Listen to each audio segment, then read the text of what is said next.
Good morning students. आज से हम अपना क्लास शुरू कर रहे हैं क्लास 12th का केमिस्ट्री। इसके पहले हमने क्लास 12th में केमिस्ट्री जो है 1 से लेकर के 5 तक के चैप्टर को पढ़ा दिया है और आज से हम शुरू कर रहे हैं चैप्टर नंबर 7। और चैप्टर नंबर 7 में हम अध्ययन करेंगे पी वलाक के तत्व के बारे में कि पी वलाक के तत्व किसे कहते हैं। तो आप इसके बारे में जानते हैं कि जब हम किसी भी तत्व का इलेक्ट्रॉनिक विन्यास करते हैं तो अंतिम इलेक्ट्रॉन जिस उपकोष में जाता है उसे हम उसी के आधार पे उस वलाक का नाम दे देते हैं कि वह किस वलाक का तत्व है। आपको यह भी पता है कि वलाक जो हमारे एस, पी, डी और एफ यानी 4 वलाक हैं।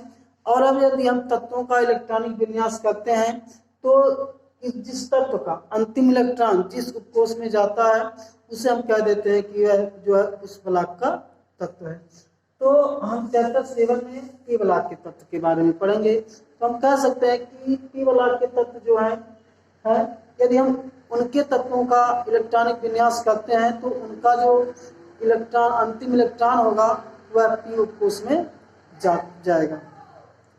तो पी वलाक किसे कहते हैं, इस प्रकार से हम कह सकते हैं वे तत्व जिनके इलेक्ट्रॉनिक विन्यास में उनका अंतिम इलेक्ट्रॉन उनके बाह्यतम कोष के पी कोष में प्रवेश करता है उसे हम कहते हैं पी वलाक के तत्व। पी वलाक के तत्वों को आवर्त सारणी में जो हमारी आवर्त सारणी बनाई गई है उसमें वर्ग 13 से लेकर के वर्ग 18 तक के रखा गया है। यानी उनको वर्ग 13 से लेकर के वर्ग 18 तक के बीच रखा गया है। और जो इनका इलेक्ट्रॉनिक विन्यास होता है इनका समान सूत्र जो है इलेक्ट्रॉनिक विन्यास का NS2 NP1 NS2 NP1 से NS2 NP6।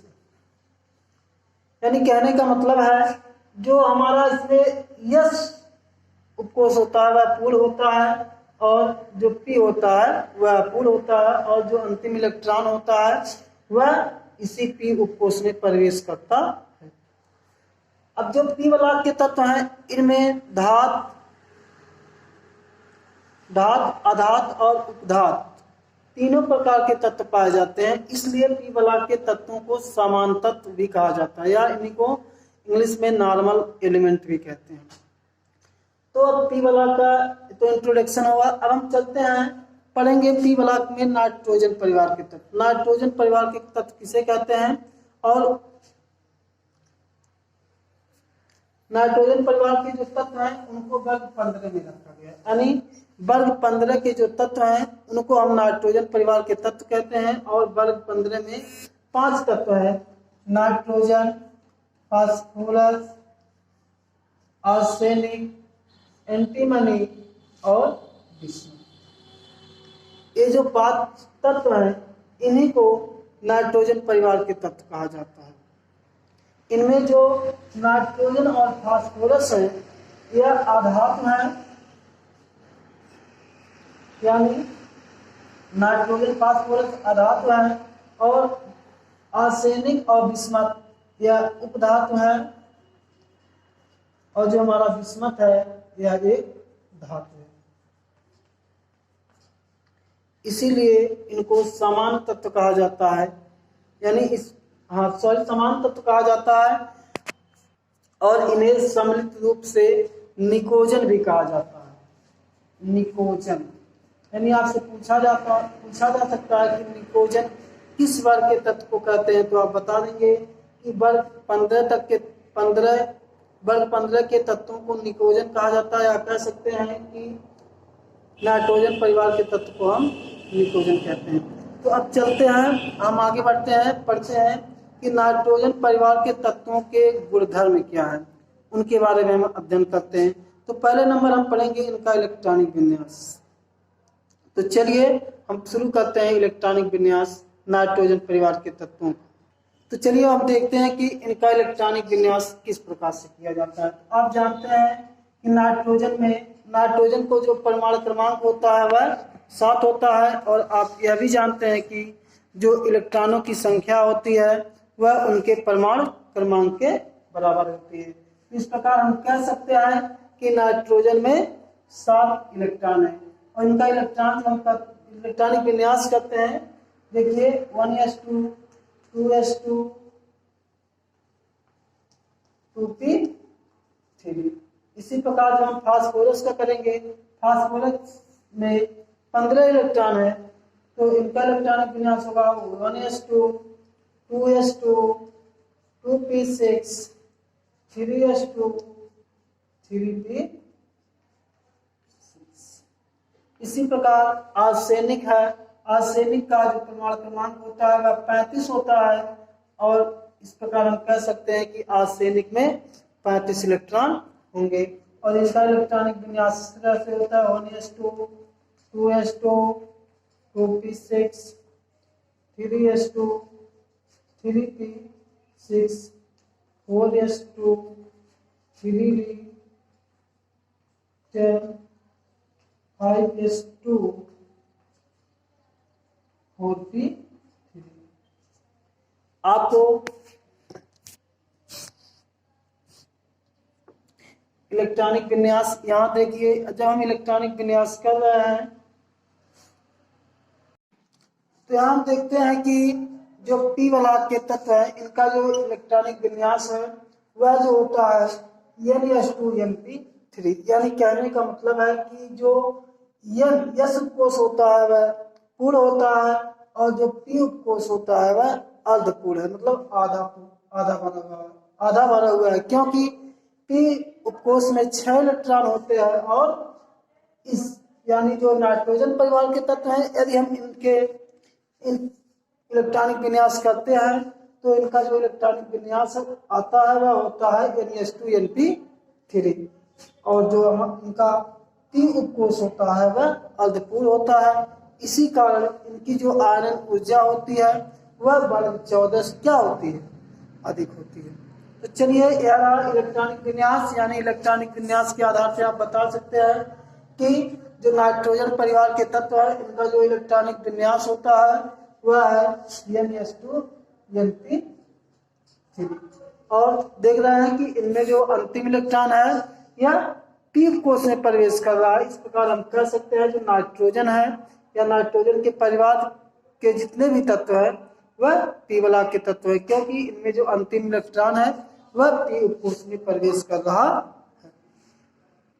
तो अगला पॉइंट है हमारा ऑक्सीकरण अवस्था, यानी कि नाइट्रोजन परिवार के जो तत्व है उनकी ऑक्सीकरण संख्या क्या होती है। तो जो इनकी यानी जो नाइट्रोजन परिवार के तत्व है इनकी मैक्सिमम ऑक्सीकरण संख्या या तो -3 हो सकती है, +3 हो सकती है और जो हमारा नाइट्रोजन होता है यह मैक्सिमम ऑक्सीकरण संख्या दिखाता है जो होता है 4। और जो नाइट्रोजन परिवार के तत्व है इनकी जो ऑक्सीकरण संख्या होती है वह जो है या तो -3 होगी या +3 होगी तथा या +5 भी कभी कभी दिखा देते हैं, लेकिन इसमें जो नाइट्रोजन है वह मैक्सिमम 4 ही यानी 4 ही संयोजकता को प्रदर्शित कर सकता है। तो इस प्रकार से इनकी ऑक्सीकरण अवस्था के बारे में हमने जाना। अब अगला पॉइंट है हमारा हाइड्राइडों की प्रकृति, यानी जो हमारे नाइट्रोजन परिवार के तत्व है वह हाइड्रोजन से क्रिया करके किस प्रकार से तत्व बनाते हैं, किस प्रकार के हाइड्राइड बनाते हैं और उनका अस्थायित्व कैसा है, यानी कि कौन सा जो उनका हाइड्राइड है वह अधिक क्रियाशील है और कौन सा नहीं। नाइट्रोजन जो है NH3 यानी NH3 प्रकार के हाइड्राइड बनाते हैं, यानी नाइट्रोजन परिवार के जितने भी तत्व हैं वह हाइड्रोजन से क्रिया करके NH3 प्रकार के हाइड्राइड बनाते हैं। जैसे यहाँ देख रहे हैं NH3 यानी नाइट्रोजन जो है हाइड्रोजन के 3 परमाणुओं से संयोग करके NH3 प्रकार का हाइड्राइड बनाता है। इसी प्रकार हमारा जो है फास्फोरस वह हाइड्रोजन से PH3 यानी हाइड्रोजन के 3 परमाणुओं से संयोग करके PH3 यानी फास्फीन गैस बनाता है। इसी प्रकार हमारा जो है आर्सेनिक जो है हाइड्रोजन के 3 परमाणुओं से क्रिया करके AsH3 बनाता है। इसी प्रकार बिस्मथ है। तो इस प्रकार से हम कह सकते हैं कि जो इनके हाइड्राइडों की प्रकृति होती है यहाँ पे जो नाइट्रोजन होता है यह सबसे अधिक, यानी नाइट्रोजन का जो हाइड्रोजन के साथ स्थायित्व है यह ज्यादा होता है और बाकी सबका इनसे कम होता है। इस प्रकार हम कह सकते हैं यह जो एक कलम है यह अगर इस प्रकार लिखते हैं तो हम कह सकते हैं कि हाइड्राइडों के तापीय स्थायित्व का घटता हुआ क्रम है। यानी इधर से इधर जा रहा है तो यह घट रहा है, अगर इधर से तीर इधर लगा देते हैं तो इनके स्थायित्व का बढ़ता हुआ क्रम हो जाएगा। अब हम चलते हैं इनके धात्विक गुण, यानी इसमें धात्विक गुण क्या पाया जाता है, कौन से धातु हैं कौन से अधातु हैं, अब हम इनके बारे में पढ़ेंगे। नाइट्रोजन जो है, नाइट्रोजन वर्ग के जो तत्व है हमने आपको पहले ही बताया है कि वर्ग 15 में इनको रखा गया है और हमको इनको पढ़ना है धात्विक लक्षण, यानी कि धात्विक लक्षण क्या होते हैं। तो यहाँ देखिए पहले जो नाइट्रोजन और फास्फोरस होते हैं यह हमारे अधातु हैं और जो आर्सेनिक और एंटीमनी हमारा उपधातु है और जो हमारा बिस्मथ है यह धातु है। तो इस प्रकार हम कह सकते हैं कि वर्ग में ऊपर से नीचे आने पर इनका जो धात्विक गुण होता है वह बढ़ता है। तो इस प्रकार से निष्कर्ष निकला कि वर्ग 15 में जब धात्विक जो गुण है वह वर्ग में ऊपर से हम जब नीचे आते हैं तो धात्विक गुण क्या होता है, बढ़ता है। अब इसके बाद हमारा भौतिक अवस्था। अब भौतिक अवस्था देखते हैं। इसके पहले हमने आपको बताया कि धात्विक अवस्था धात्विक गुण क्या होता है। अब हम देखते हैं कि इनकी भौतिक अवस्था। भौतिक अवस्था कहने का मतलब कि कौन कौन से ठोस हैं, द्रव है, गैस है, क्या है। इससे हमारा जो नाइट्रोजन होता है वह गैसीय अवस्था में पाया जाता है। बाकी जो हमारे फास्फोरस, आर्सेनिक, एंटीमनी और जो बिस्मथ है ये हमारे चारों जो होते हैं ठोस होते हैं। तो इस प्रकार हम कह सकते हैं कि वर्ग में ऊपर से नीचे आने पर जो ठोस का गुण होता है वह अधिक होता है। तो अब इसके बाद हमारा अगला पॉइंट आता है परमाणु त्रिज्या। यानी परमाणु त्रिज्या क्या होती है। परमाणु त्रिज्या यानी कोई भी एक तत्व है उसमें एक न्यूक्लियस होता है और न्यूक्लियस से अंतिम इलेक्ट्रॉन तक के बीच की दूरी को हम क्या कहते हैं, परमाणु त्रिज्या कहते हैं। अब देखिए जो हमारे नाइट्रोजन परिवार के तत्व होते हैं तो नाइट्रोजन परिवार के तत्व में जिस तत्व में अधिकतम इलेक्ट्रॉन होंगे उसी की आणविक त्रिज्या क्या होगी, सबसे अधिक होगी। तो इस प्रकार से हम कह सकते हैं यदि किसी वर्ग में ऊपर से नीचे आते हैं तो उनकी जो है आणविक त्रिज्या जो है वह बढ़ती है। अब इसके बाद हमारा अगला पॉइंट है आयनन विभव। आयनन विभव क्या होता है। तो आयनन विभव जो होता है यदि हम वर्ग में ऊपर से नीचे आते हैं तो आयनन विभव जो है हमारा घटता है। तो इस प्रकार से हम नाइट्रोजन परिवार के तत्व के बारे में जाने और उनके कुछ भौतिक गुण के बारे में जाने। और अब हम पढ़ेंगे नाइट्रोजन किस तरह बनाया जाता है, यानी नाइट्रोजन जो गैस है वह किस तरह बनाया जाता है प्रयोगशाला में। अब हम उसके बारे में अध्ययन करेंगे। तो चलिए हम पढ़ते हैं पहले नाइट्रोजन गैस बनाने की विधियाँ, यानी कि नाइट्रोजन गैस कैसे बनाई जाती है हम इसके बारे में पढ़ेंगे। उसके बाद आगे पढ़ेंगे कि नाइट्रोजन के कौन से यौगिक हैं और उनको किस प्रकार से प्रयोगशाला में बनाया जाता है और उनका भौतिक गुण क्या है, रासायनिक गुण क्या है, इनके बारे में हम अध्ययन करेंगे। तो चलिए हम पहले पढ़ते हैं नाइट्रोजन के बारे में। नाइट्रोजन जो है यह वर्ग 15 का प्रथम तत्व है और यह जो वायुमंडल में सबसे अधिक मात्रा में पाया जाता है। यानी नाइट्रोजन गैस है यह वायुमंडल में 78% पाया जाता है, यह बात तो आप जानते हैं।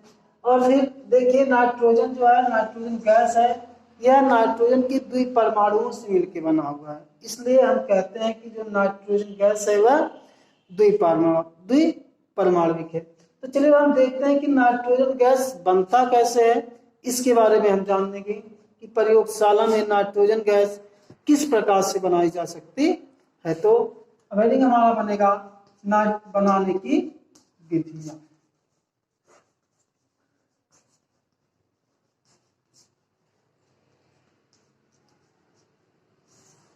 नाइट्रोजन गैस जो है यह प्रयोगशाला में सोडियम नाइट्राइड के साथ यानी NaNO2, जब सोडियम नाइट्राइड को अमोनियम क्लोराइड के साथ NaNH4Cl, जब सोडियम नाइट्राइड को अमोनियम क्लोराइड के साथ गर्म किया जाता है तो हमारा नाइट्रोजन गैस बनता है, जल बनता है और सोडियम क्लोराइड बनता है।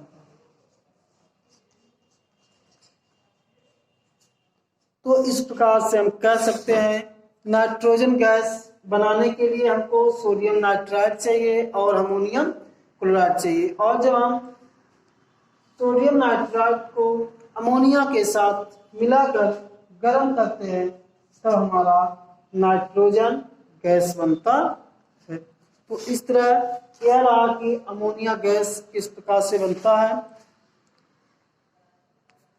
तो बस आज से क्लास सही समाप्त होता है। अब इसके बाद हम आपको पढ़ाएंगे कि इनके भौतिक गुण क्या हैं, रासायनिक गुण क्या हैं, और उसके बाद हम अध्ययन करेंगे नाइट्रोजन के यौगिक के बारे में, नाइट्रोजन के कौन कौन से यौगिक हैं और उनके क्या गुणधर्म है। नाइट्रोजन के यौगिक आपके एग्जाम में बहुत पूछे जाते हैं, जैसे अमोनिया हो गया, अमोनिया बनाने की प्रयोगशाला विधि पूछी जाती है। फिर उसी में एक और भी आता है हैबर विधि से अमोनिया बनाने की विधि, जो बहुत ही इम्पोर्टेंट है और हम इसको पढ़ेंगे नेक्स्ट वीडियो में। बस आज से क्लास यही समाप्त होता है। Thank you.